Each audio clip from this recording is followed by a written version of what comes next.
It's not possible for one person to be your everything. Only one. God is the only one who can be anyone's everything. The rest of us will fall so far short of that. Do you find yourself wondering if this is all marriage has to offer? Are you so busy and exhausted at the end of the day that your marriage is the last thing you have energy to think about? If you're wondering if God has more for your marriage, you've come to the right place. Welcome to the Living Marriages Podcast. My name is Erin, pastor and marriage coach. And I'm April, spiritual director and marriage coach. Join us as we explore simple habits for building intimacy with your spouse while learning what it means to center your marriage on Christ.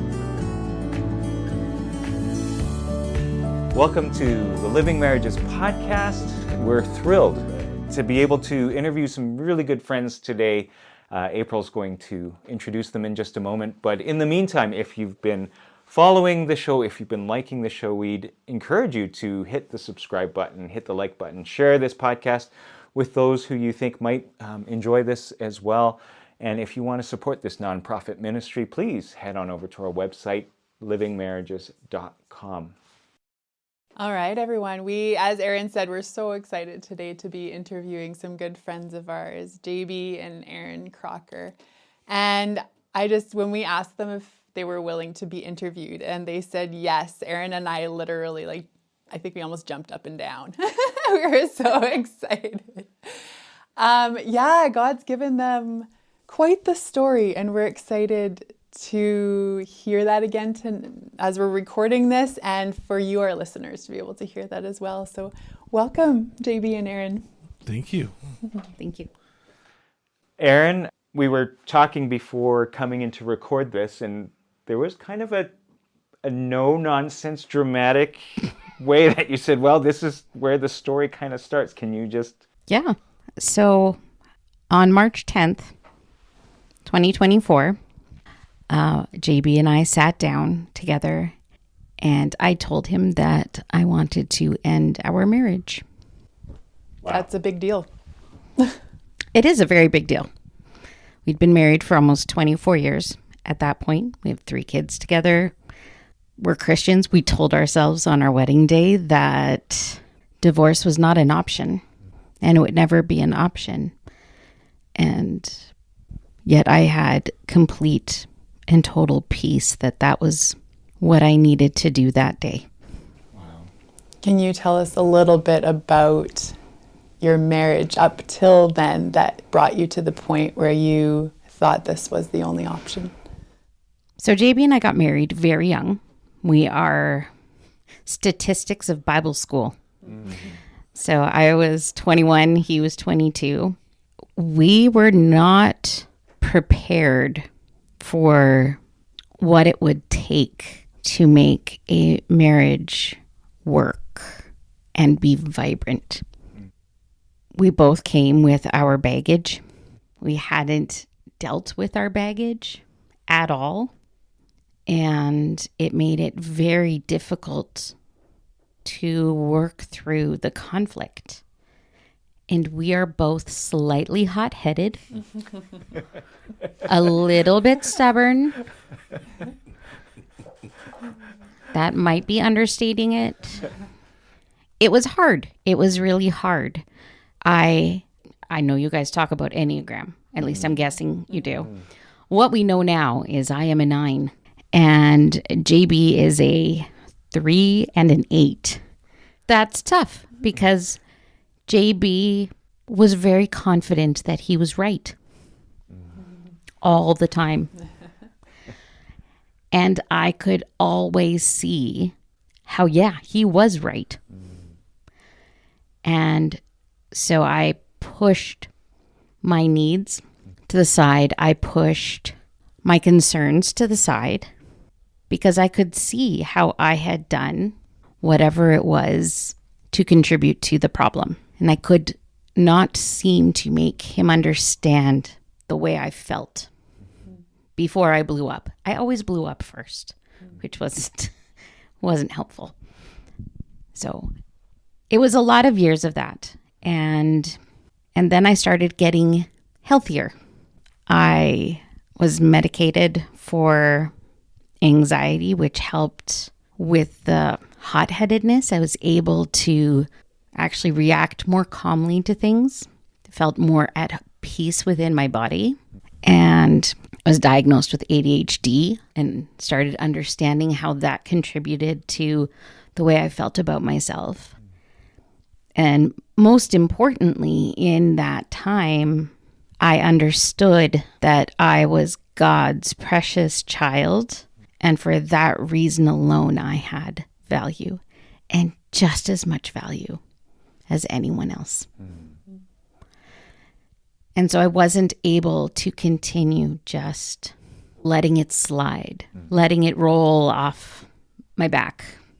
We started growing further and further apart. Finally, it was just one thing too many. I couldn't do it anymore. And I couldn't make him hear me and understand how I was feeling, the point I was at, so that we could work on it together. A marriage, it takes two. It takes two to mess it up. It takes two to fix it. Yeah, I was working on it alone up to that point, and I couldn't do it anymore. Just for our listeners, providing a little bit of context in Enneagram, the 9 is what's often referred to as a peacemaker. 9s are gifted in being able to see everyone else's point of view. So it sounds like, Erin, as a 9, you were able to see JB's point of view and almost convince yourself of why he was right. And if JB is a strong 3 and 8, those are very assertive numbers. JB, will come to you for just a moment as the 8 and the 3. On March 10th, 2024, you heard Erin express what she expressed. How did you receive it? How did you take it? Well, honestly, I felt blindsided. I had felt like we were doing fine, not doing great, but that we were fine. And for any of you that are listening to this and you think that your marriage is fine, not great, don't settle for fine, because that's not good enough. I heard somebody say once that if you're not working on making your marriage healthier, then you're working on making it worse. And so being fine is really just working on making your marriage worse. So when she came to me with I want to end our marriage, it felt very out of the blue. We had talked about how things weren't right previously back in October before that. I felt like I had put in some work and things were going better, but I hadn't done really a lot of work. And I have to say, counseling, therapy, it's really good, but it's more important that you're with the right counselor and the right therapist. Because I am a 3 and an 8, I know how to get people on my side. And so we actually, like years ago, went to see a counselor, and I basically convinced him that she was overreacting to everything and that she wasn't hearing things the way that I meant them.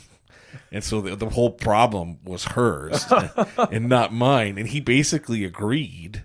Wow. And we walked away like, it was devastating for her. And for me, I'm just like, yeah, I'm doing fine. So if your counselor is only ever agreeing with you, maybe find somebody else too. They should be challenging you and pushing you to work on yourself, because nobody's perfect. And I would have said that before too, but I certainly didn't act like I wasn't perfect. So I can look back now and I can see all of the things that Erin said in that moment and agree with it and be like, yeah, she was absolutely right. And in a way, in that moment, she did end that marriage. and what we have now it's different and it's better. But I felt like in that moment, my world was ending because I'm in a country that's not my home country. I don't have family. Didn't have a lot of friends and support group around me. I felt like I was just gonna lose everything, and that made me afraid. It made me scared. It was. I tell people it was the worst day of my life because I didn't want it to end, but I just didn't know what I needed to move forward. The moment she told me that she wanted to end the marriage, I was like, is there anything I can do to change your mind? Is there anything I can say, anything I can do? And she said no. And so I was left feeling like this is it. And this is over. There's nothing I can do. But somehow, and I don't know how, she agreed to work on it together. But I needed to do more work on it because she had already put in a lot of work on herself. I need to first work on me. And then we agreed that we would see a counselor together, a marriage counselor together as well.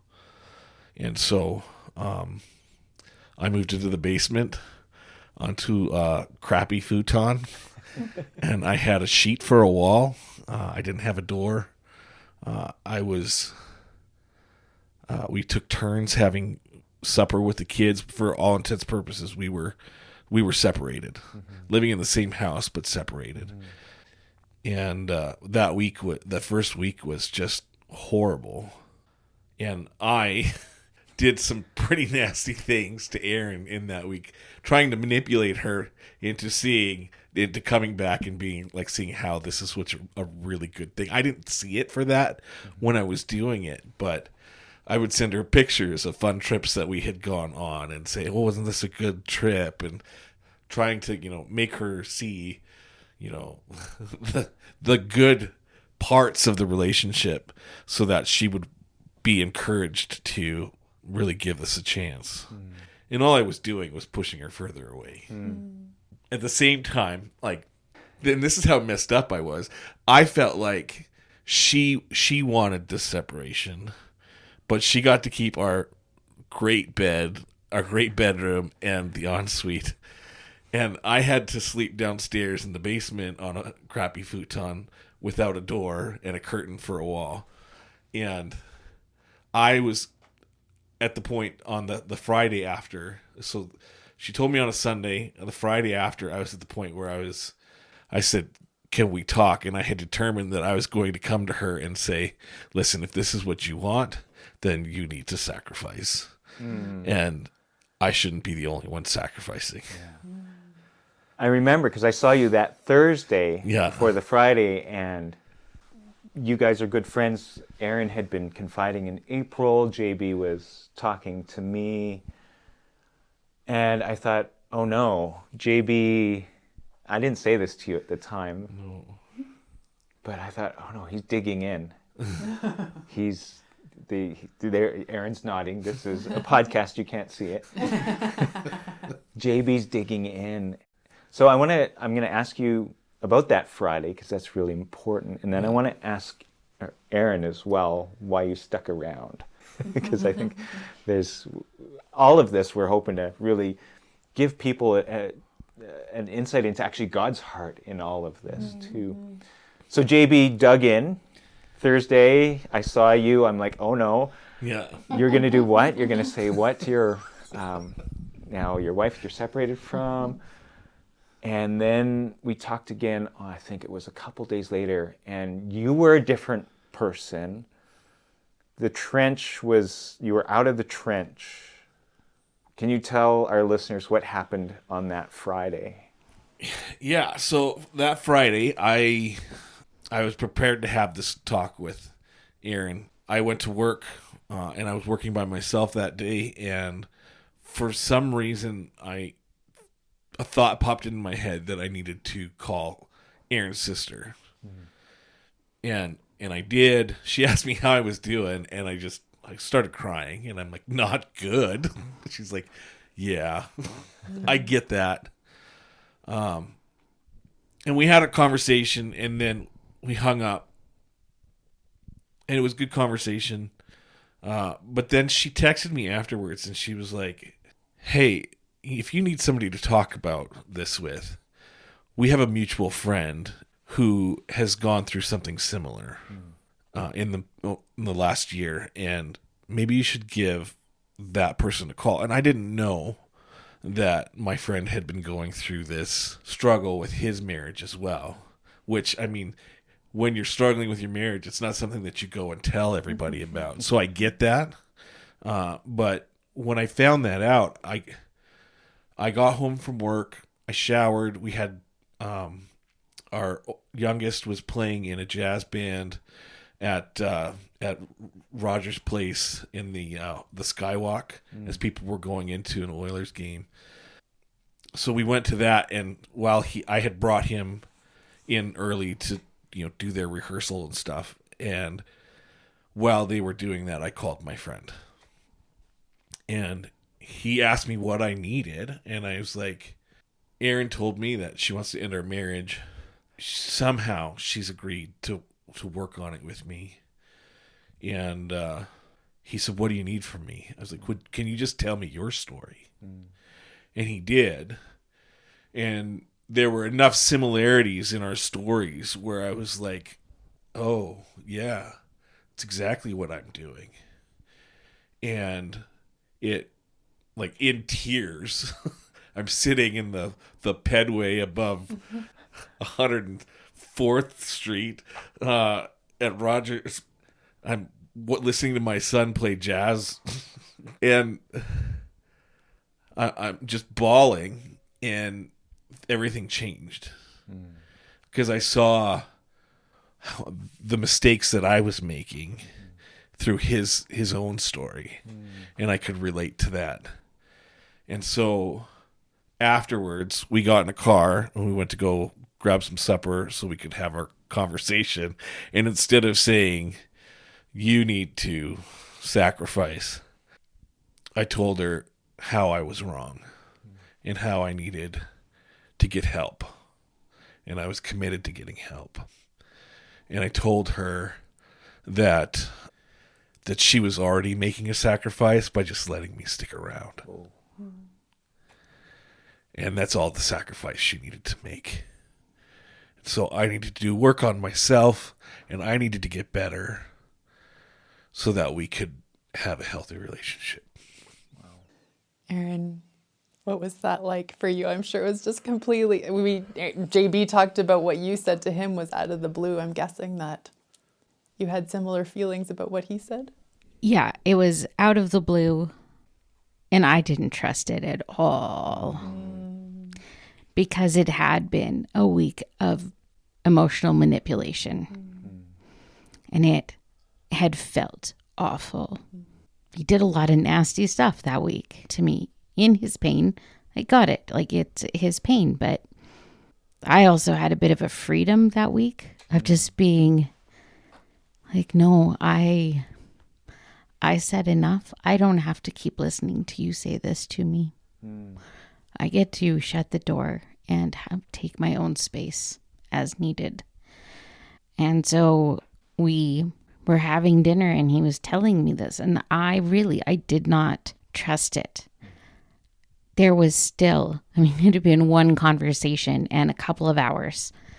So there was a huge amount of change already, but there was still emotional manipulation happening.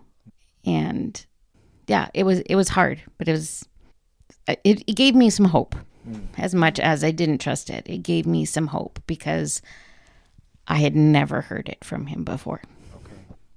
At what point did that change? At what point did you start believing that this was real?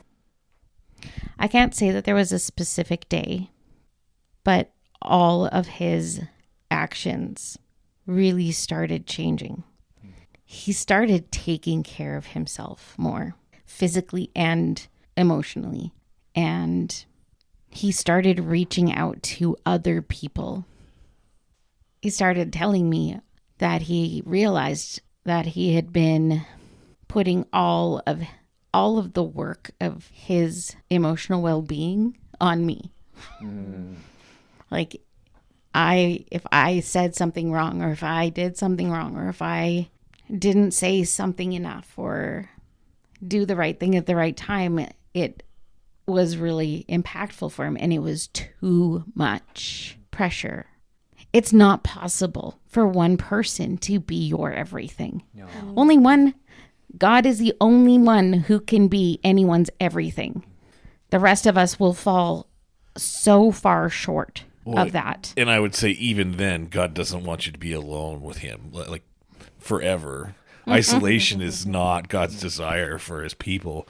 He wants his people to be together, and he wants his people to rely on each other as well. And so it seems like there's this Hollywood idea out there that when you get married, your spouse or your significant other is the only person that matters. And you complete me. Yes. And it's such an unhealthy.